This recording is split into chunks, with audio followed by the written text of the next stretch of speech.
10 जून है, रात के करीब 11:15 बजने वाले हैं और कुछ देर के बाद तारीख बदलेगी, 11 जून होगा और दिन हो जाएगा रविवार। बड़ी खबर है, खबर तो है 2005 बैच के आईपीएस निशांत कुमार तिवारी साहब ने त्याग पत्र अपना दिया है। वह पुलिस की नौकरी अब छोड़ देंगे, लेकिन उनका आवेदन पर विचार किया जा रहा है। वह अभी केंद्रीय प्रतिनियुक्ति पर तैनात है और एक आईपीएस के बारे में और चर्चाएं हो रही है। लेकिन खबर है 1996 बैच के आईपीएस अधिकारी नैयर असनैन खान साहब पर, जो लखनऊ के रहने वाले हैं और नवाब परिवार से हैं।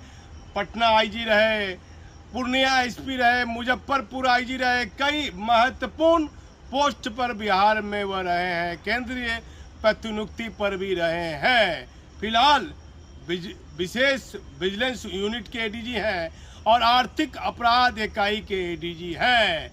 लगातार बालू खनन का मामला हो या फिर साइबर अपराध में जितनी मेहनत 1996 बैच के आईपीएस अधिकारी नैयर असनैन खान साहब ने की है, किस तरह लगातार अब बड़ी घटना को अंजाम देने के लिए गोली, पिस्तौल, बम से ज्यादा खतरनाक मोबाइल साइबर अपराध के अपराधी कर रहे हैं। कैसे?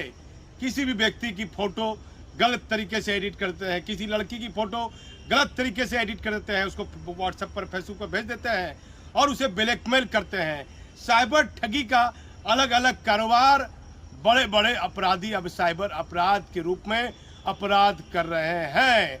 इसमें सबसे महत्वपूर्ण भूमिका बिहार में साइबर अपराध को रोकथाम करने के लिए एडीजी नैयर असनैन खान की महत्वपूर्ण भूमिका रही है। 9 जून को, मतलब शुक्रवार को, आज शनिवार है, कुछ देर के बाद रविवार हो जाएगा, शुक्रवार को बिहार के 44 जिले में 44 साइबर थाने का उद्घाटन कई जगह रेंज के डीआईजी आईजी ने किया है। जहां मुख्यालय में डीआईजी आईजी बैठते हैं और जहां डीआईजी आईजी नहीं बैठते हैं वहां जिले में सीनियर एसपी और एसपी ने साइबर थाने का उद्घाटन किया है। लेकिन काफी चिंतनीय सवाल है, चिंता का विषय है कि बिहार में साइबर के थाने खुले हैं 44 जिले में, लेकिन उनके पास अपनी जमीन नहीं है। नीतीश कुमार जी, माननीय और साइबर अपराधी आने वाले दिनों में पुलिस की मुश्किलें बढ़ा सकते हैं। बताया जाता है कई जिले में जहां मुख्यालय डीएसपी है उनको ही साइबर थाना में थाना प्रभारी बना दिया गया है और कई जगह मैंने देखा, राज्य सरकार की अधिसूचना निकली थी डीएसपी की, कई जिले में साइबर थाने में डायरेक्ट डीएसपी की पोस्टिंग भी हुई है, लेकिन भागलपुर में नहीं हुई है। भागलपुर जिले में रोशन गुप्ता जो मुख्यालय डीएसपी हैं उनको साइबर थाना का थाना प्रभारी बनाया गया है। मेरा एक अहम सवाल है, राज्य सरकार के मुखिया और देश में बड़े बड़े अधिकारी यदि मेरा चैनल देख रहे हैं, जिस तरह पुलिस की ट्रेनिंग में दौड़ होता है, छलांग होता है, मेडिकल होता है, उसी तरह अब यदि सिपाही की बहाली होती है, यदि इंस्पेक्टर की बहाली होती है और यदि आईपीएस अधिकारी की बहाली होती है, तो वह साइबर अपराध को रोकने के लिए परिपूर्ण है या नहीं है, इसके लिए परमानेंट एक ट्रेनिंग पुलिस को लागू कर देनी चाहिए। जैसे पुलिस में कितना दौड़िएगा, दौड़ में आगे निकल जाइएगा, आपको ले लिया जाएगा, फिर अब एग्जाम होता है, फिर मेडिकल होता है, उसी तरह पुलिस की नौकरी में यदि बिहार नहीं देश में कोई भी राज्य का बड़ा पुलिस अफसर हमारा चैनल देख रहा है, तो किसी भी देश के राज्य में यदि साइबर अपराध की ट्रेनिंग सिपाही, जमादार, दरोगा, इंस्पेक्टर, यदि नौकरी के समय में ही उसे ये ट्रेनिंग की सुविधा दे दी जाएगी, तो इससे साइबर अपराध जो लगातार अब आने वाले दिनों में बढ़ेगा और इसका प्रभाव ज़्यादा दिखेगा, गोली बंदूक से ज़्यादा, तो इससे पुलिसकर्मी को केस के अनुसंधान में आसानी से अपराधी को पकड़ने में सहूलियत होगी। वैसे बताया जाता है कई इंस्पेक्टर को, कई डीएसपी को एडीजी नैयर असनैन खान के निर्देश के बाद उन्होंने एक स्पेशल ट्रेनिंग साइबर अपराधियों की धरपकड़ के लिए एक विशेष ट्रेनिंग दी गई है। लेकिन 44 जिले में 44 थाना खुला है, इतने पुलिस पदाधिकारी को अभी ट्रेनिंग शायद नहीं दी गई होगी मेरे हिसाब से। तो हर पुलिसकर्मी को, जैसे ये जरूरी है कि आपका फिटनेस जरूरी है, कोई बीमारी तो आपको नहीं है, पुलिस की नौकरी में ये एक नियम और लागू होना चाहिए कि आप पुलिस की नौकरी में बहाल हो रहे हैं तो आपको साइबर अपराध की भी विशेष जानकारी रखनी होगी, इसकी भी एक ट्रेनिंग होगी, तभी आप सिपाही बन सकते हैं, जमादार बन सकते हैं, इंस्पेक्टर बन सकते हैं, या डीएसपी बन सकते हैं, या आईपीएस अधिकारी बन सकते हैं। पूर्ण सवाल है। फिर मैंने एक अधिकारी से बात किया, और साइबर थाना जहां खुला है, यदि आम पब्लिक को दिक्कत है, वह साइबर थाना नहीं जाना चाह रहा है, और नजदीक में ही कोई थाना है, अब वह थाना प्रभारी साइबर अपराध को लेकर एफआईआर दर्ज नहीं कर रहा है, तो उसका आप रिकॉर्ड कर लीजिए, कुछ बात प्रमाण ले लीजिए, रेंज के डीआईजी एसपी को दीजिए, वह थानेदार पर कार्रवाई हो जाएगी। जरूरी नहीं है कि आप साइबर थाना में ही जाकर एफआईआर दर्ज कराइए, आपके नजदीक के थाना में आप जाकर साइबर ठगी का मामला कोई आया है, या कोई फोटो आपके साथ कोई एडिट कर दिया, या कोई ब्लैकमेल करना चाह रहा है, तो आप अपने नज़दीक के थाना में भी एफआईआर करा सकते हैं। और साइबर थाना में आप मेल भी भेज सकते हैं, आवेदन भी भेज सकते हैं, डाक के द्वारा भी भेज सकते हैं, लेकिन उस पर जांच होगी, उसके बाद एफआईआर दर्ज होगी। यदि आप सशरीर साइबर थाना जा रहे हैं तो तुरंत एफआईआर थाने, वहाँ का जो डीएसपी रैंक के अधिकारी को थानेदार बनाया गया है, वह तुरंत एफआईआर करेगा, और अनुसंधान पुलिस इंस्पेक्टर रैंक के अधिकारी करेंगे साइबर थाना में।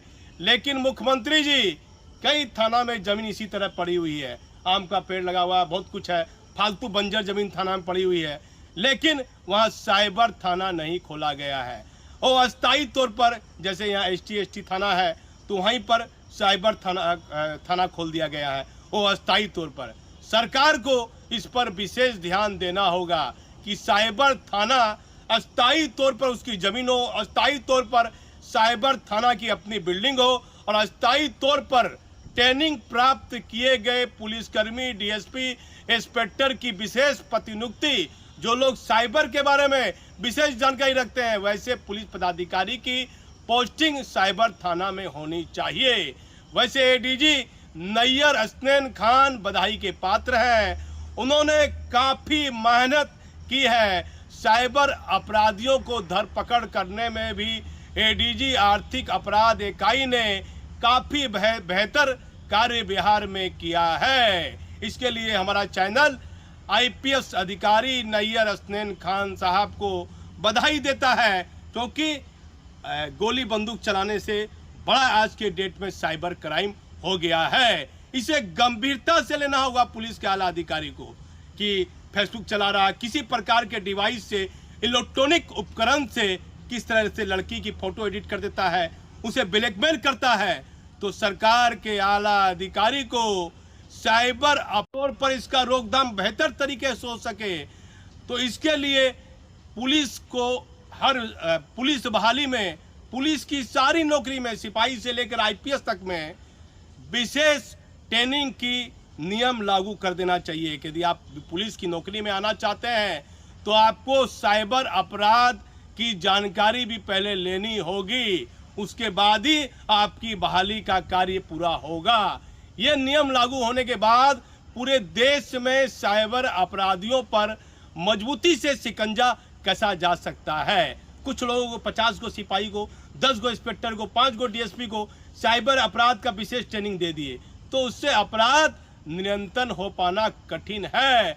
मैंने देखा कि अब एक से एक विद्वान, पढ़ा लिखा व्यक्ति, नौजवान व्यक्ति चुपचाप कंप्यूटर में बैठा हुआ है, और बहुत खतरनाक तरीके से वह आदमी का नंबर ऊपर करता है, और उससे व्हाट्सएप को रात में 12 बजे 1 बजे लगा देगा। अब 12-1 बजे आदमी किसी भी मुद्रा में है, वो ऑन कर देता है, उसको दिमाग भी काम नहीं कर रहा, 12 बजे फ़ोन आ गया, डर गया कि इमरजेंसी कॉल कोई परिवार का होगा, और जैसे ही ऑन करता है कुछ देर के बाद उसकी लड़की के साथ फोटो और उसको भेज देता है कि इसको वायरल कर देंगे, इतना पैसा भेजिए। कई लोगों के साथ ये ठगी हुई है, बस शर्म से इस बात को नहीं बता पा रहे हैं पुलिसकर्मी को कि ऐसे ऐसे फोटो लड़की के साथ दे दिया है और हमारे साथ ठगी कर लिया है। बहुत आदमी अपने इज्जत बचाने के कारण एफआईआर दर्ज नहीं कर रहे हैं, तो एफआईआर दर्ज करने वाले व्यक्ति का भी नाम गुप्त रखा जाए। मान लीजिए कोई ऐसी फोटो वायरल कर दिया हो जिससे उस आदमी की प्रतिष्ठा को आघात पहुंचे, तो इस पर एक विशेष सावधानी बरतने की आवश्यकता है कि साइबर क्राइम के मामले में एक अनुशासित तरीके से प्रेस वार्ता की जाए। यदि ब्लैकमेल के मामले में, कोई लड़की के संबंध में मामले में यदि ब्लैकमेल किया जा रहा है तो उसका नाम गुप्त रखा जाना चाहिए और कोई कड़ा नियम कानून कर देना चाहिए। लेकिन बिहार में आईपीएस अधिकारी अपनी नौकरी से त्याग पत्र दे दिए हैं। 2005 बैच के आईपीएस है निशांत कुमार तिवारी, जो अपने बैच के टॉपर हैं। मैट्रिक में 1996 में अपनी एग्जाम में वो टॉपर रहे हैं।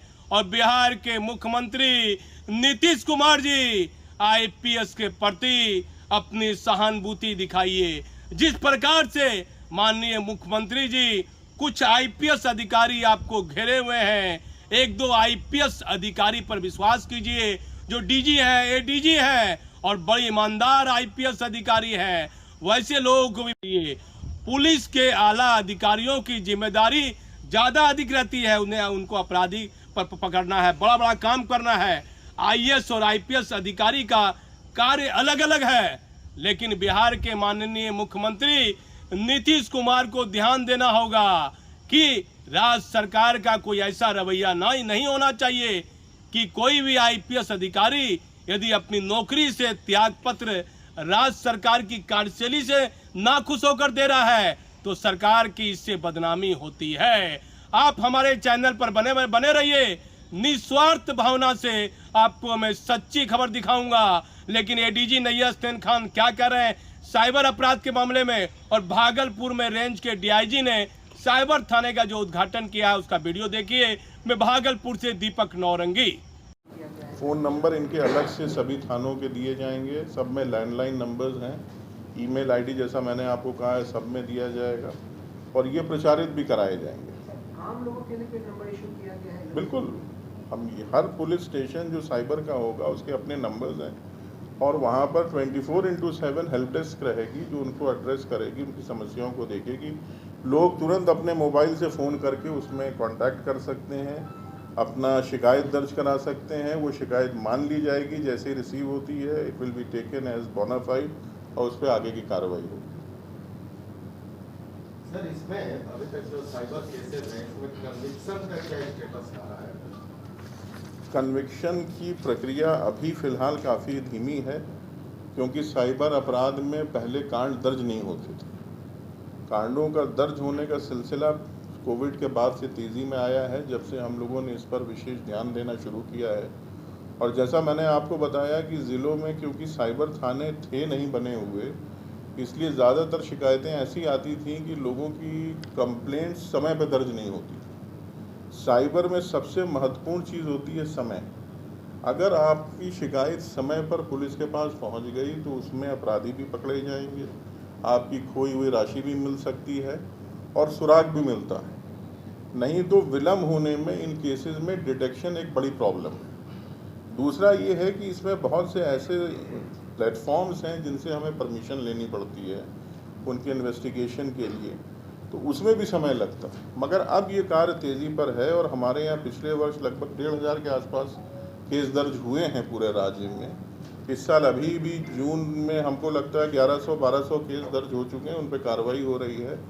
और इंस्पेक्टर अब जो आयु बने हैं उसका पर्पस यही है कि ये ट्रेंड बेटर इक्विप्ड लोग रहेंगे जो डिजिटल एविडेंस को इन्वेस्टिगेशन में बेटर यूज़ करेंगे। तो अब इसमें भी गति आएगी और कन्विक्शन रेट हमारा ज़रूर बढ़ेगा। इस ओर हम लोग काफ़ी सीरियसली देख भी रहे हैं। सर, सबसे ज़्यादा किस जिले से साइबर क्राइम का मामला सामने आया? देखिए, हॉटस्पॉट्स हमारे यहाँ करीब 6 बहुत इम्पोर्टेंट ज़िले हैं जिसमें नवादा, नालंदा, पटना, शेखपुरा, जमुई और गया के कुछ हिस्से हैं। यही पहले हमारे ट्रेडिशनल सबसे ज़्यादा हॉटस्पॉट के रूप में जाने जाते हैं, मैक्सिमम शिकायत और अपराध नहीं थे। मगर अब कुछ समय में ये बिहार के हर ज़िलों से शिकायतें प्राप्त हो रही हैं। इसमें वृद्धि हुई है शिकायतों में, मगर अब कार्रवाई भी हो रही है। मगर मैक्सिमम यही 6 ज़िले हैं जहाँ से अधिक संख्या है। अच्छा सर, अभी एक रिसेंटली गवर्नमेंट ऑफ इंडिया का एक नया प्रोविजन में रूल आया है बेसिकली ऑनलाइन गेमिंग एंड बेगरिंग का। तो हाउ योर साइबर सेल और cyber wing is equipped to handle such cases? देखिए, साइबर का जैसे मैंने आपको बताया ना कि इसमें रोज़ नए नए तरीके इस्तेमाल हो रहा है, और कभी साइबर गेमिंग का है, कभी इसमें बहुत सी डार्कनेट से ऐसे आपको फेक साइट्स मिल जाएंगे, फेक आईडीज़ बनाते मिल जाएंगे लोग। उसके बाद इसमें मेल आईडीज़ भी ऐसे होते हैं जिसको लोग कंफ्यूज हो जाते हैं। तो ये सारी चीज़ें उसमें हैं। हाँ, गेमिंग पर हम लोगों ने अभी इस पर काफ़ी काम किया है और कुछ सिस्टर एजेंसीज़ के साथ भी बैठक हुई है, आरबीआई के साथ भी हुई है। कुछ चीज़ों में स्टेट गवर्नमेंट के थ्रू हम लोग कर रहे हैं और कुछ में भारत सरकार के माध्यम से भी हम लोगों ने इस चीज़ को फ्लैग करा है। और माइटी इसकी जो एजेंसी हम लोगों की है उसको भी हम लोगों ने रिक्वेस्ट किया है थ्रू प्रॉपर चैनल, और उस पर प्रतिबंध लगाने के लिए, ऐसे लोगों को आइडेंटिफाई करने के लिए, ऐसे पोर्टल्स को ख़त्म करने के लिए उस पर कार्रवाई चल रही है। How many have been identified? अभी तक कुछ पता है? देखिए, रफली अभी कहना, डेटा मेरे पास नहीं है कि कितने ऐसे नंबर्स हैं, मगर फिर भी हम लोग के संज्ञान में इस प्रकार की शिकायतें आई हैं और इसको डिस्कस करके इन पर कार्रवाई की जा रही है।